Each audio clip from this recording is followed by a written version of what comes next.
इंसान की कंसिस्टेंसी पे हर कोई बात करता है, लेकिन लॉन्गर फॉर्मेट में अगर मैं बात करूं तो कंसिस्टेंसी का ऋषभ पंत की केस में तो कोई इशू नहीं है। तो शायद रहते अगर बीजीटी में कुछ भी रिजल्ट रहता है तो हम लोग डायरेक्ट डब्ल्यूटीसी के लिए क्वालिफाई करते हैं। अगर बीजीटी में वाइट वॉश तो नहीं होगा, ये तो हम सबको मालूम है। तो मेरा कहने का ये मतलब था कि अगर आप न्यूजीलैंड को हराते हैं, बांग्लादेश को हराते हैं, तो विन परसेंटेज ऑलरेडी बहुत ऊपर चले जाएगी। 90% कोर यही रहने वाला है टीम का। डब्ल्यूटीसी फाइनल की जो टीम होगी उसमें भी मैं बात करूँ, हमारे पास कंसर्न ये थे कि नंबर 3 पे जो पुजारा की रिप्लेसमेंट थी शुभमन गिल का क्या परफॉर्मेंस रहने वाला है, उस पर क्लैरिटी हमको मिल गई है काफी। अश्विन को अगर बाय चांस कुछ हो जाता है तो हमारे पास उनको कोई रिप्लेसमेंट नहीं है अभी। ऋतिक, इंडिया का टेस्ट होम सीजन स्टार्ट हो चुका है, बांग्लादेश के साथ अभी सीरीज हम खेल रहे हैं, फिर न्यूजीलैंड आएगी ऋतिक। उसके बाद हमारा सबसे बड़ा पड़ाव मेरे हिसाब से बीजीटी है, फिर डब्ल्यूटीसी फाइनल है। तो ऋतिक, डब्ल्यूटीसी फाइनल की रेस में इंडिया कितनी आगे है और अभी क्या चांसेस है कि इंडिया ऑस्ट्रेलिया का फाइनल, प्रोबेबली जो हम लोगों को सबको लग रहा है कि भाई इंडिया ऑस्ट्रेलिया फाइनल खेलेंगी। मेरे को ऐसा लगता है कि अगर इंडिया ये बांग्लादेश से 2-0 सीरीज जीत रही है और न्यूजीलैंड से भी घर में जितना चांसेस जो इंडिया की हिस्ट्री बताती है कि हम लोग 3-0 जीत जाएंगे, तो शायद रहते अगर बीजीटी में कुछ भी रिजल्ट रहता है तो हम लोग डायरेक्ट डब्ल्यूटीसी के लिए क्वालिफाई करते हैं। हाँ बिल्कुल, इस समय सबसे ज़्यादा और सबसे आगे अगर डब्ल्यूटीसी की रेस में वापस कोई है तो टीम इंडिया है, क्योंकि मेरे ख्याल में जो डोमेस्टिक हमारा रिकॉर्ड रहा है वो काफ़ी हमको हेल्प करता है, बाकी टीम्स का इतना स्ट्रांग नहीं है। और जैसा कि तूने बोला कि जो अभी सीरीज़ चल रही है बांग्लादेश को जिस तरीके से हमने हराया है, प्लस एक टेस्ट मैच और है, उसके बाद न्यूजीलैंड के साथ एक सीरीज़ है, उसके बाद बीजीटी है, तो 10 टेस्ट मैचेस इन टोटल हैं, उसमें से 5 हमारे होम पे हैं, 5 बाहर हैं। अगर बीजीटी में वाइट वॉश तो नहीं होगा, ये तो हम सबको मालूम है।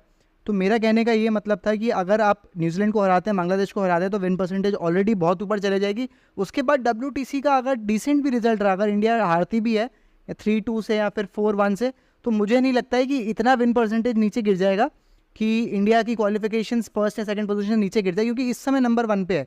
और इस समय जो सबसे ज़्यादा लीडिंग रेस में है वो ऑस्ट्रेलिया के साथ न्यूजीलैंड भी है। ये अलग बात है कि न्यूजीलैंड श्रीलंका से पहला टेस्ट हार चुकी है, तो उसके बाद उनको भी ध्यान देना पड़ेगा। उसके बाद न्यूजीलैंड इंडिया के साथ भी खेलेगी, लेकिन अगर इंडिया ने ऑस्ट्रेलिया को अच्छी तरीके से वहाँ पे हरा दिया बीजीटी में, तो न्यूजीलैंड का चांस भी बहुत बढ़ जाएगा।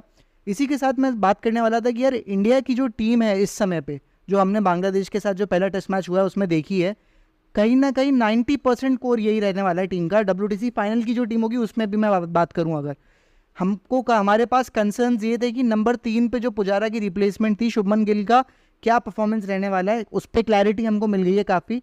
एक हमको बॉलर का लग रहा था आकाशदीप को विकेट्स इतने नहीं मिले, लेकिन बॉलिंग मुझे लगता है कि बहुत अच्छी रही थी। स्पिन जो डुओ बहुत समय बाद खेला है, जडेजा और अश्विन, उनके तरफ से बॉलिंग से कंट्रीब्यूशन तो आया ही आया, बट बैटिंग से जो कंट्रीब्यूशन है वो एक अपने आप में बहुत अच्छा था। इंडिया का टॉप ऑर्डर ने इस समय इस वाले मैच में नहीं चला, लेकिन मुझे लगता नहीं है वो कंसर्न है। देखो इस टीम को लेके इन जनरल क्या लग रहा है कि यार इंडिया में तो बहुत स्ट्रांग है ये टीम, बट ये जो बैटिंग लाइनअप है, ये जो बॉलिंग लाइनअप है, ये बाहर भी इफेक्टिव होगा इतना। ऋतिक, मेरे हिसाब से तो पूरा इफेक्टिव होगा, क्योंकि कोर ग्रुप अभी भी ये वही है जो हम पिछले डब्ल्यूटीसी फाइनल या पिछली बीजीटी में खेले थे। कोर ग्रुप वही है, उसी की इर्द गिर्द 2-3 प्लेयर्स का चेंजेस हुआ है। और जो तूने बात करी कि 3 नंबर हमारे पास पुजारा के रिप्लेसमेंट में शुभमन गिल खेल रहे हैं, बहुत यंग टैलेंट है, फर्स्ट टेस्ट में सेंचुरी भी मारी है, जो लोगों को लग रहा था कि भाई आउट ऑफ फॉर्म है या जो भी कंसर्न थे। तो ऋतिक, मेरे को नहीं लगता कि इतना बड़ा कंसर्न होने वाला है, क्योंकि यार, और अश्विन जडेजा का तूने बोला, मेरे हिसाब से अभी वो टॉप 5 वर्ल्ड के ऑलराउंडर्स में अगर उनका नाम दोनों का आता है, अगर रैंक लिस्ट में नहीं भी है तो भी पर्सनली जो उनकी परफॉर्मेंस है वो दोनों वर्ल्ड के टॉप 5 टेस्ट क्रिकेट ऑलराउंडर्स में है अभी भी। तो यार इतना बड़ा कंसर्न नहीं है। हो सकता है कि एक जो तूने बोला था कि अभी हम लोग बात कर रहे थे बिहाइंड द कैमरा भी, कि भाई अश्विन को अगर बाय चांस कुछ हो जाता है तो हमारे पास उनको कोई रिप्लेसमेंट नहीं है अभी, या हम लेके भी नहीं जा रहे अभी, केवल वॉशिंगटन सुंदर हमको लगते हैं, लेकिन अश्विन के शूज अभी हाल फिलहाल में हमको कोई नहीं लग रहा कि जो फिल कर पाए। हाँ, क्योंकि जडेजा के पास आपके देखिए, अगर जडेजा को इंजरी होती तो आपके पास अक्षर पटेल है, but right arm quality off spinner Ashwin के लेवल का तो खैर इस समय कोई दुनिया में ही नहीं है, लेकिन उसके आसपास जो थोड़ा रिप्लेस सब्स्टिट्यूट कर पाए इस समय पे वो भी नहीं है इंडिया के पास। एक कंसर्न ये है। पॉजिटिव्स के ऊपर अगर हम लोग बात करें, ऋषभ पंत, यार ऋषभ पंत के लिए इतना ज़रूरी था, और हम लोग सब जानते हैं कि टेस्ट क्रिकेट में उस इंसान का इम्पैक्ट क्या है। और मेरे ख्याल में जो ये सेंचुरी आई है ना, ये काफ़ी बड़ा स्टेटमेंट है कि वो इंसान की कंसिस्टेंसी पे हर कोई बात करता है, लेकिन लॉन्गर फॉर्मेट में अगर मैं बात करूं तो कंसिस्टेंसी का ऋषभ पंत की केस में तो कोई इशू नहीं है। 5 सेंचुरीज लगा दी हैं, और उसके अलावा 3 या 4 90s के स्कोर हैं, वो भी ऐसे मैच विनिंग इंपैक्टफुल स्कोर्स हैं। लेकिन ये जब सेंचुरी आ गई और फिटनेस का भी कंसर्न लग रहा था कि यार लॉन्गर फॉर्मेट में कीपिंग कर पाएंगे नहीं कर पाएंगे, तो मेरे ख्याल में अश्विन के रन्स, शुभमन के रन्स और ऋषभ के रन्स, ये 3 ऐसे प्लेयर्स थे जो थोड़े गाइडलाइन उससे हट रहे थे, क्योंकि परफॉर्मेंस इतनी अच्छी पिछले रिसेंट पास्ट में नहीं थी। ऋषभ पंत का तो खैर कमबैक ही था, लेकिन इन 3 के रन आ गए, मेरे ख्याल में ये सबसे अच्छा पॉजिटिव है। इसके अलावा एक प्लेयर के ऊपर मुझे बात करनी है, मुझे लगता है कि ये बहुत अच्छा सिनेरियो इंडिया के लिए बैठा है, क्योंकि ऋषभ पंत के रन आ गए, तो ऋषभ पंत कीपिंग करेंगे, रन स्कोर उनका आ गया है, तो आप देख सकते हैं कि प्राइमरी विकेट कीपर की तरह भी हो जाएंगे। नंबर 5 के प्लेयर की डिबेट थी, 4 पे विराट खेलते हैं। नंबर 5 पे इंडिया ने पिछले 3 या 4 सालों में काफ़ी प्लेयर्स को ट्राई किया, उसमें से श्रेयस अय्यर के काफ़ी अच्छे रन आए एक टाइम के बाद, लेकिन इंजरी हो गई।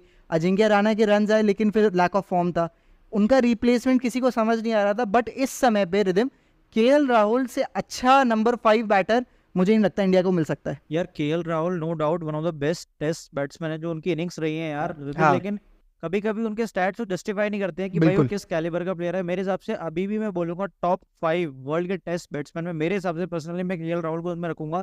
जितने टेक्निकली सॉलिड बैट्समैन है, जो उनका इम्पैक्ट है, जो उन्होंने अवे कंडीशंस में रन मारे इंडिया का, उनका भी ऋतिक मेरे को ऐसा लग रहा है अजिंक्य राणे के संग जो बीच में हुआ था कि बाहर जाके तो रन मार रहे हैं लेकिन अपनी सॉइल पे नहीं पढ़ पा रहे हैं, तो वही चीज शायद केएल राहुल के साथ चल रही है। और अभी यार इतना 5 टेस्ट बाकी है इंडिया में, तो 5 टेस्ट में कम से कम 3 या 4 सेंचुरी मैं पर्सनली उनसे एक्सपेक्ट करता हूँ कि भाई इंडिया में वो मार सकते हैं। तो इतना बड़ा कोई है नहीं, और ऑस्ट्रेलिया में उनका बहुत अच्छी परफॉर्मेंस रही है पास्ट में। नहीं आएगी सेंचुरी, 100% आएगी। और जिस क्वालिटी के वो प्लेयर हैं, थोड़ा सा बस आपको कॉन्फिडेंस उनको पुश करना है कि यार आप हमको बैक करेंगे और आप सारे मैचेस खेलने वाले हो, क्योंकि वो उस प्लेयर का कैलिबर है जो मुश्किल सिचुएशंस में रन मारता है।